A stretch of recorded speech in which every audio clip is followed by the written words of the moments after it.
insight and growth.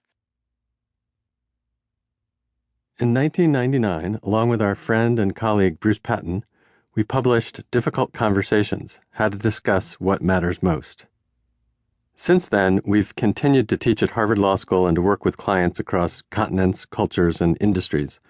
We've had the privilege of working with an amazing assortment of people: executives, entrepreneurs, oil rig operators, doctors, nurses, teachers, scientists, engineers, religious leaders, police officers, filmmakers, lawyers, journalists, and relief workers, even dance instructors and astronauts. Here's something we noticed early on. When we ask people to list their most difficult conversations, feedback always comes up. Doesn't matter who they are, where they are, what they do, or why they brought us in. They describe just how tough it is to give honest feedback, even when they know it's sorely needed.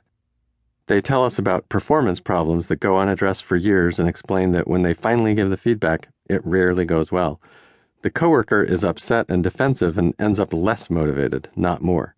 Given how hard it is to muster the courage and energy to give feedback in the first place and the dispiriting results, well, who needs it?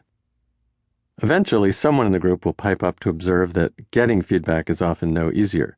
The feedback is often unfair or off base, it's poorly timed and even more poorly delivered.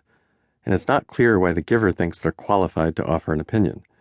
They may be the boss, but they don't really understand what we do or the constraints we're under. We're left feeling underappreciated, demotivated, and more than a little indignant. Who needs it? Interesting. When we give feedback, we notice that the receiver isn't good at receiving it. When we receive feedback, we notice that the giver isn't good at giving it. We wondered, what is it that makes feedback such a conundrum for both givers and receivers? We started listening closely to people as they described their dilemmas, struggles, and triumphs, and noticed those same struggles in ourselves. As we worked to develop ways to approach feedback differently, we soon realized that the key player is not the giver, but the receiver.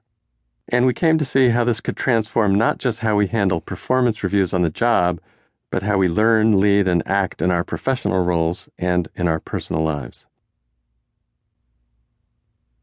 What counts as feedback? Feedback includes any information you get about yourself.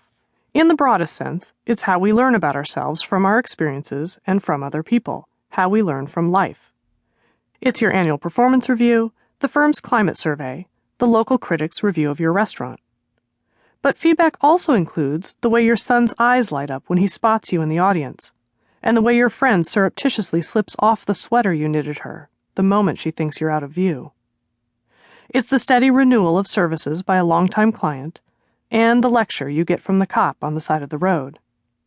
It's what your bum knee is trying to tell you about your diminishing spryness, and the confusing mix of affection and disdain you get from your 15-year-old. So feedback is not just what gets ranked, it's what gets thanked, commented on, invited back, or dropped. Feedback can be formal or informal, direct or implicit. It can be blunt or baroque, totally obvious, or so subtle you're not sure what it is. Like that comment your spouse made a moment ago. I don't like the way those pants look on you. What do you mean you don't like the way these pants look on me? Is there something wrong with this particular pair of pants? Or was that a passive-aggressive reference to the weight I put on? Another dig about how I'm living in the past or can't dress myself, even as an adult? Are you just trying to help me look nice for the party?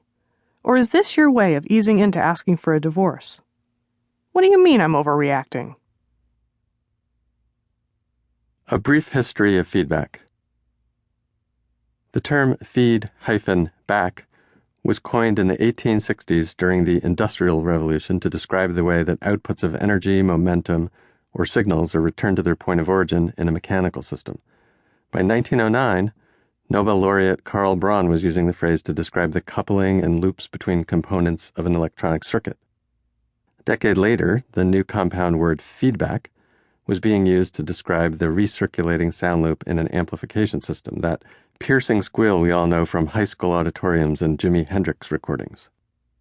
Sometime after World War II, the term began to be used in industrial relations when talking about people and performance management. Feed corrective information back to the point of origin, that would be you, the employee, and voila.